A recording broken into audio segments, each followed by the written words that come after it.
What do you think you want? You said that right now you got a good pattern in place.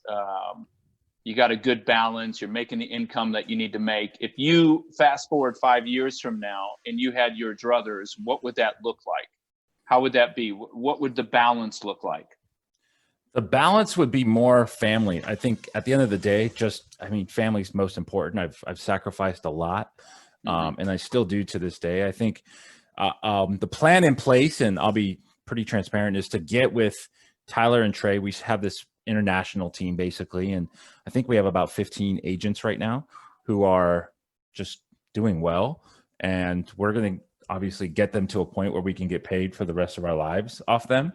And then have 2 or 3 loan officers who are just producing for the rest of our lives. And then it's just like managing people. I think that's my ultimate goal, is to sit back and watch my properties cash flow. I have 6 properties now, 1 in escrow. So I'll have 7 by the end of the year. And the goal is to have 30 paid off by the time I'm 50, 55. And so I have a plan in place for that. And Yo, step to my click and get overrun. The weight on my shoulder feels like a ton. This is all I want, fuck a one-on-one. This termination, no vacation. Vibration, create a creation that has nothing to do with religion. It's all part of an intricate system.